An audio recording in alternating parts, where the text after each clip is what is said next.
Greetings, all of you who search for the truth. We begin a quest to improve our mornings and, consequently, our existence via the principles enunciated by Stoics in antiquity. Our first step, examining our fundamental purpose in life, identifying the center between what we love and what we can do. Imagine waking up each day with a fire in your belly, a clear sense of purpose that makes hitting the snooze button feel like robbing yourself of life's richness. That's the power of ikigai, a concept that beautifully aligns with Stoic principles. Marcus Aurelius once said, "At dawn, when you have trouble getting out of bed, tell yourself, I have to go to work. As a human being, what do I have to complain of if I'm going to do what I was born for? The things I was brought into the world to do? Or is this what I was created for? To huddle under the blankets and stay warm?" This Roman emperor understood something crucial. Having a purpose and a reason to rise is fundamental to a well-lived life. But how do we find this purpose in our modern world? Ikigai offers us a framework. It's the sweet spot where four elements intersect: what you love, what you're good at, what the world needs, and what you can be paid for. It's not about grand, world-changing missions, though it could be. For many, it's about finding meaning in the everyday. Maybe you're a teacher who loves nurturing young minds, or a baker whose perfectly crafted loaves bring joy to your community. You may be a programmer whose code makes people's lives easier. Whatever it is, your ikigai is uniquely yours. But here's the kicker. Finding your ikigai isn't a one-time event. It's a practice, much like Stoicism itself. It requires regular reflection and adjustment. As Seneca advised, if one does not know to which port one is sailing, no wind is favorable. So how do we start this practice? Begin by asking yourself these questions each morning. 1. What activities make me lose track of time? 2. What skills do I have that others value? 3. How can I contribute to my community or the world? 4. How can I align my passions with earning a living? Write down your answers. Let them percolate. Over time, patterns will emerge, guiding you towards your ikigai. Remember, this isn't about finding the perfect purpose. It's about progress, about moving towards a life of meaning and fulfillment. As Epictetus said, first say to yourself what you would be, and then do what you have to do. By starting each day with a reflection on your ikigai, you're not just setting yourself up for a productive morning. You're laying the foundation for a life well lived. You're giving yourself a reason to get out of bed, eager to contribute your unique gifts to the world. So tomorrow, as the first light of dawn breaks, ask yourself, what's my ikigai? What's my reason for rising? And then, my friends, rise and meet the day with purpose. As the day winds down, we find ourselves at a crucial juncture, the evening hours. We lay the foundation for tomorrow's success in these quiet moments before sleep. The Stoics understood the power of preparation, and we do well to heed their wisdom. Seneca once wrote, "While we are postponing, life speeds by." This rings especially true when we consider our evenings. How often do we fritter away these precious hours to wake up unprepared and overwhelmed? Let's change that narrative. Your evening routine is the secret weapon in your Stoic arsenal. It's not about rigid self-denial or joyless discipline. Instead, it's about creating a space that supports your well-being and aligns with your goals. Start by setting a clear cutoff time for work and digital distractions. Marcus advised, we need to master the art of acquiescence. We need to pay attention to our impulses, making sure they don't go unmoderated, that they benefit others, that they're worthy of us. We need to steer clear of desire in any form and not try to avoid what's beyond our control. In our always-on world, stepping away from emails or social media might seem foolish, but in doing so, you're reclaiming your time and mental space. Next, take a few moments to plan for tomorrow. Jot down your top 3 priorities. This simple act sets a clear direction, ensuring you wake up purposefully. Marcus Aurelius started each day by telling himself, "I am rising to do the work of a human being." By planning the night before, you're giving yourself a head start on that noble work. Consider incorporating some light stretching or gentle yoga into your evening routine. This isn't just about physical flexibility.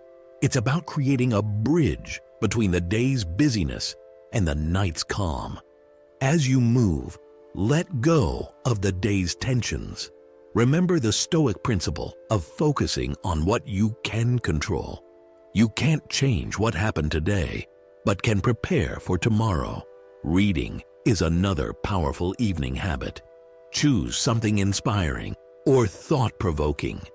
The Stoics were avid readers and writers.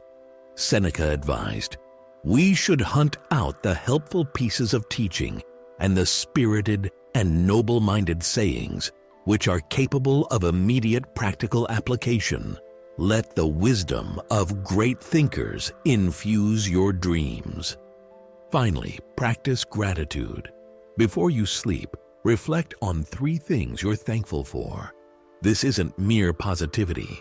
It's a profound Stoic practice.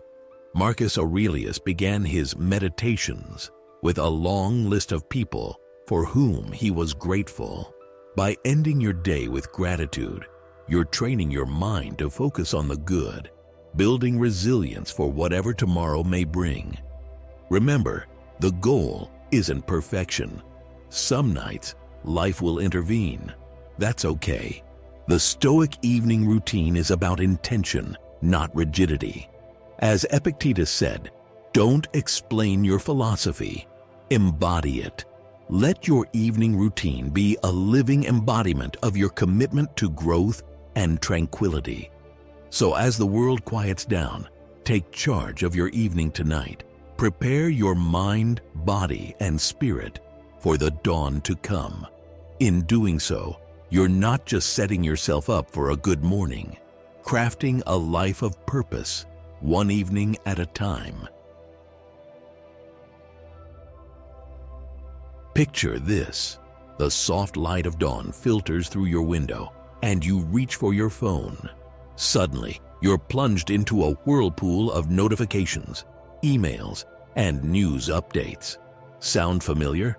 In our hyper-connected world, morning distractions have become the norm. But the Stoics, in their timeless wisdom, would urge us to resist this modern siren song. Epictetus once said, "No man is free who is not master of himself." In our mornings, this means taking control of our attention from the moment we wake. It's about creating a space of serenity and intention before engaging with the outside world's din. But why is this so crucial? Marcus Aurelius provides insight. When you wake up in the morning, tell yourself, "The people I deal with today will be meddling, ungrateful, arrogant, dishonest, jealous, and surly." While this might sound pessimistic, it's a call to prepare ourselves mentally for the day ahead. And how can we prepare if we immediately immerse ourselves in distractions? So let's craft a morning sanctuary. Start by keeping your phone out of arm's reach. Better yet, consider a no-screens rule for the first hour of your day. This might initially feel uncomfortable. We're addicted to that dopamine hit of new information. But in that discomfort lies growth. Instead of reaching for your device, reach for a book. The Stoics were avid readers, understanding that wisdom often comes from those who came before us. or use this distraction-free time for meditation. Sit quietly with your thoughts for a few minutes. Observe them without judgment, much as Marcus Aurelius did in his Meditations. This mindfulness practice aligns perfectly with Stoic principles of self-awareness and emotional regulation. Physical exercise is another powerful way to start your day distraction-free. The Stoics understood the connection between physical and mental well-being. A morning walk, some yoga, or a quick workout can set a positive tone for the day, flooding your body with endorphins and sharpening your mind. Now, I hear some of you thinking, but what about emergencies? What if someone needs to reach me? To this, I'd remind you of Epictetus' words. There is only one way to happiness, and that is to cease worrying about things which are beyond the power of our will. Most emergencies can wait an hour, and for those rare true emergencies, trust that you'll be informed. Remember, the goal here isn't to permanently disconnect from the world. It's to start your day on your terms, to approach the world with intention rather than reaction. As you gradually extend your distraction-free morning time, you may be more centered, productive, and at peace. Seneca wrote, "People are frugal in guarding their personal property, but as soon as it comes to squandering time, they are most wasteful of the one thing in which it is right to be stingy." By avoiding morning distractions, you're being wisely stingy with your most precious resource, your time and attention. So tomorrow, when you wake up, resist the urge to plug into the digital world immediately.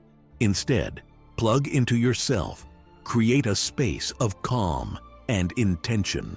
You're not just changing your morning, you're changing your life, one distraction-free dawn at a time. Few things are as important as being consistent in life. This is especially true when it comes to waking up simultaneously every day. The Stoics, who were practical in pursuing virtue, understood the power of having a routine.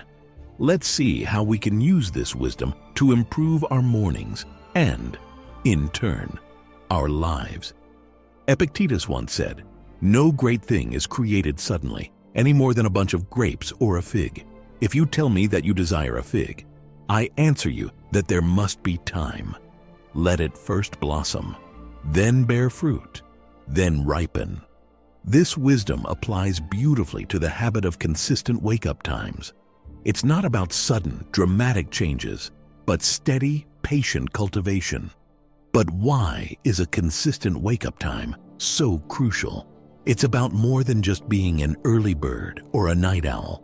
It's about aligning ourselves with the natural rhythms of the world and our bodies. When we wake simultaneously each day, we're not fighting against our circadian rhythm, but working harmoniously.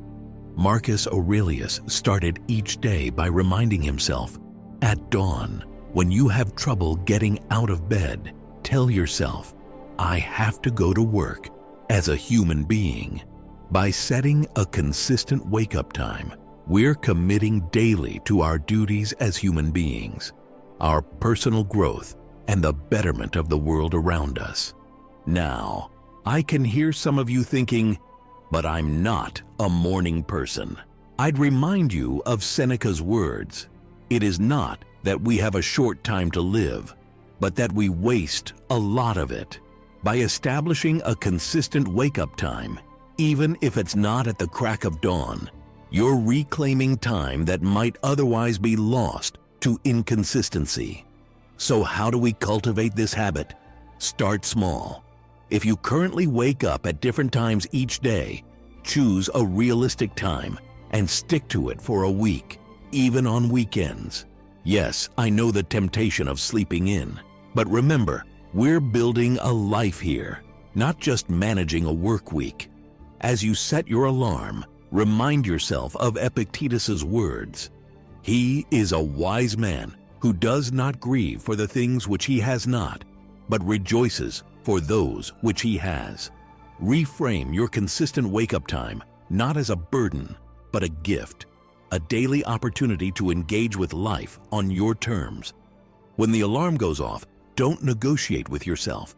The Stoics value decisive action. As Marcus Aurelius advised, when you arise in the morning, think of what a precious privilege it is to be alive, to breathe, to think, to enjoy, to love. Let these words be your morning mantra as you rise. Remember, the goal isn't to become a morning person if that's not your natural inclination. The goal is consistency. Whether you're waking at 5 a.m. or 9 a.m., what matters is that you're doing it consistently, creating a stable foundation for your day. As you build this habit, you may find other areas of your life falling into place. Your sleep quality may improve. Your productivity might increase. You might have more time for morning reflection or exercise. These are the ripple effects of one simple, consistent action. Seneca wrote, "If you really want to escape the things that harass you, what you're needing is not to be in a different place, but to be a different person." By establishing a consistent wake-up time, you're becoming a different person who values structure, honors commitments to themselves, and starts each day with intention. So tonight, as you set your alarm, remember, you're not just setting a wake-up time. You're setting the stage for a more disciplined, more purposeful life. And tomorrow, when that alarm sounds, rise with the knowledge that you're participating in an ancient and noble tradition, the tradition of meeting each day with consistency, courage, and clarity. In pursuing Stoic wisdom and morning routines, we might be tempted to become harsh taskmasters to ourselves. But today, let's explore a crucial aspect of Stoic practice that's often overlooked: self-compassion. In his Meditations, Marcus Aurelius wrote, "You have power over your mind, not outside events. Realize this, and you will find strength." This power includes the ability to treat ourselves with kindness, especially when we fall short of our ideals. Now, you might be wondering, isn't Stoicism about endurance and discipline? Where does self-compassion fit in? The answer lies in understanding that true strength comes not from rigid self-criticism, but from a balanced approach that acknowledges our humanity. Epictetus taught, "It's not what happens to you, but how you react to it that matters." This applies to external events and our actions and perceived failures. When we miss our alarm, skip our morning meditation, or fall back into old habits, how we react to ourselves can make all the difference. Practicing self-compassion doesn't mean making excuses or lowering our standards.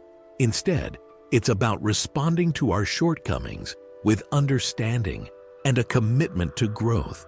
It's recognizing that the path to virtue is not a straight line, but a series of attempts, failures, and renewed efforts. So how do we cultivate this self-compassion in our morning routine? Start by acknowledging that every day is a new opportunity.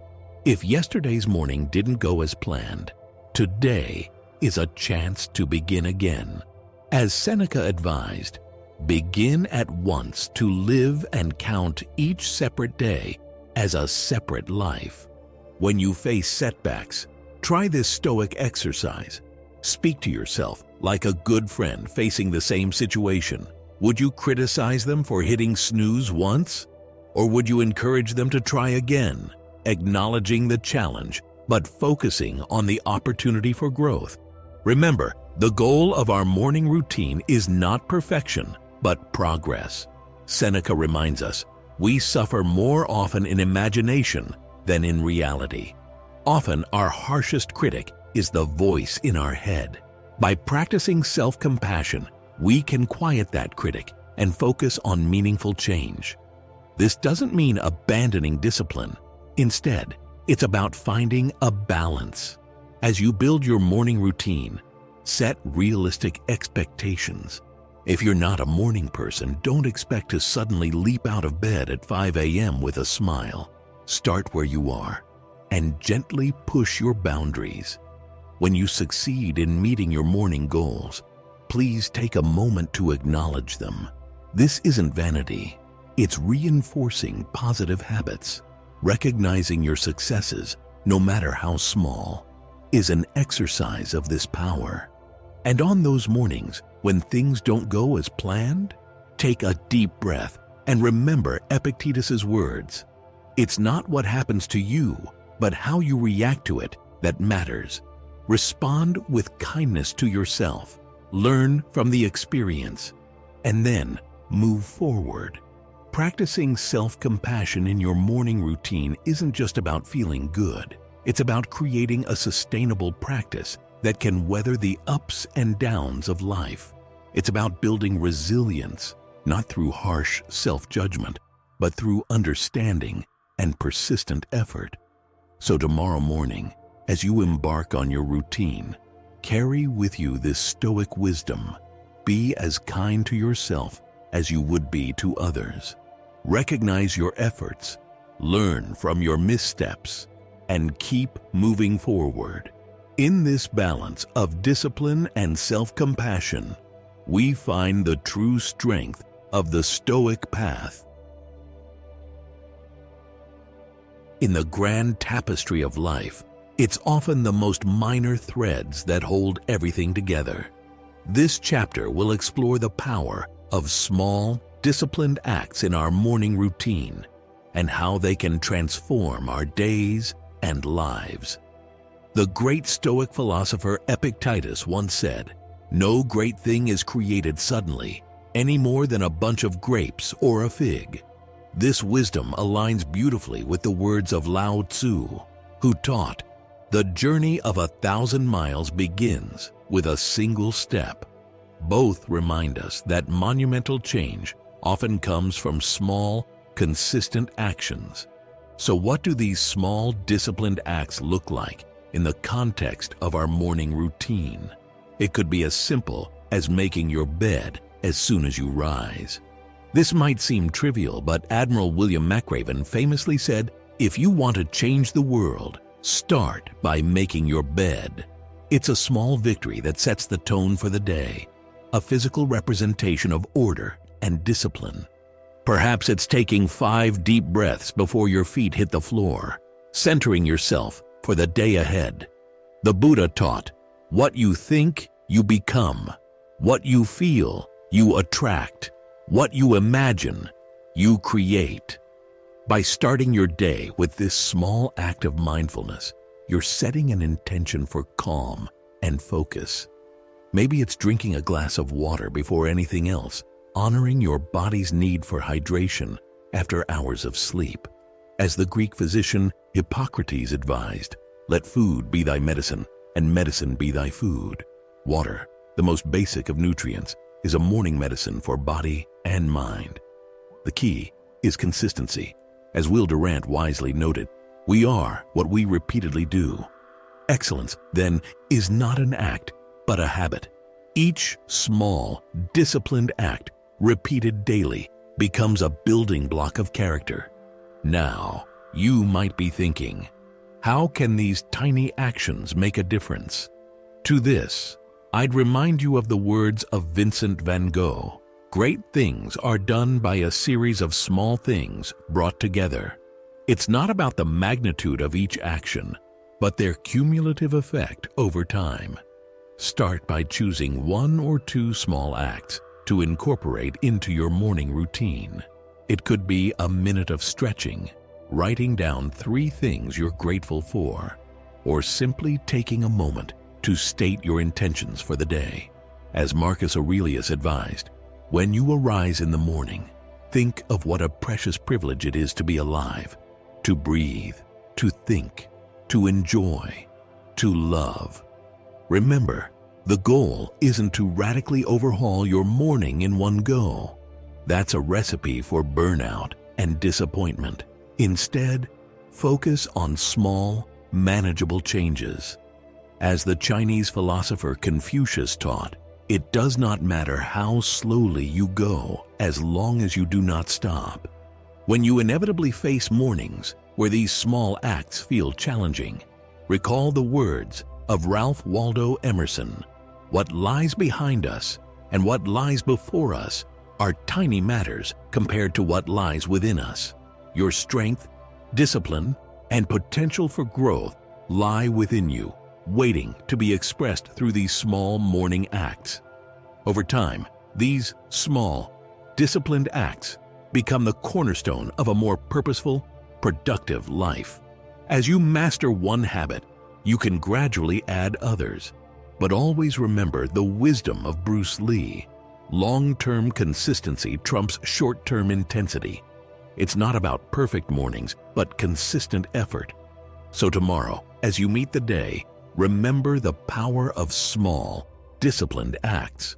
Whether making your bed, taking a moment to breathe, or simply smiling at yourself in the mirror, know that you're not just going through the motions. You're building character, one small act at a time. In the words of Mahatma Gandhi, your beliefs become your thoughts become your words become your actions become your habits become your values become your destiny.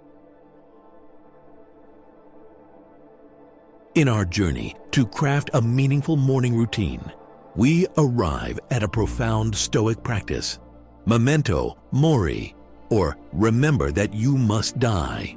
This isn't meant to be morbid, but a powerful tool for living fully. Marcus Aurelius wrote, "You could leave life right now. Let that determine what you do and say and think." This reminder of our mortality isn't about inducing fear, but inspiring purposeful living. Each morning, take a moment to reflect on the finite nature of your existence. This practice can be as simple as asking yourself, if this were my last day, how would I want to live it? It's about shifting perspective, not dwelling on death. Seneca advised, "Let us prepare our minds as if we'd come to the very end of life. Let us postpone nothing. Let us balance life's books each day." By remembering our mortality each morning, we're prompted to prioritize what truly matters. This practice encourages us to 1. Live with intention. 2. Express gratitude for another day. 3. Focus on what's truly important. 4. Let go of petty concerns. Memento mori isn't about being somber, it's about being present and appreciative. It's a reminder to make the most of our time, starting with how we approach each morning. So tomorrow, as you begin your day, remember, this day is a gift, and it's up to you to make it count. Let the awareness of your mortality be not a burden, but a catalyst for living fully and purposefully. As we conclude our exploration of Stoic morning routines, let's reflect on a profound truth. The way we start our day shapes everything that follows. The ancient Stoics understood this, as do many of today's most successful individuals. Consider Jack Dorsey, who begins each day with meditation and exercise, or Jeff Bezos, who prioritizes family time in the morning. These modern leaders, like the Stoics before them, recognize the power of a purposeful morning routine. But remember, success isn't about mimicking others. It's about finding what works for you, guided by timeless wisdom. Whether it's practicing gratitude, avoiding distractions, or remembering your mortality, each element we've discussed is a tool for crafting a more intentional, fulfilling life. The Stoic morning routine isn't about perfection. It's about progress. It's about starting each day with purpose, resilience, and a commitment to personal growth. As you implement these practices, be patient with yourself. Remember, as Marcus Aurelius said, you have power over your mind, not outside events. Realize this, and you will find strength. As you leave this video, I challenge you to choose one aspect of the Stoic morning routine and incorporate it into your life. Start small, be consistent, and watch as it transforms not just your mornings, but your entire approach to life. Thank you for joining us on this journey of Stoic wisdom. Remember, you're part of a community striving for personal growth and societal betterment. Until next time, this is the Stoic Community, wishing you mornings filled with purpose and days lived with virtue.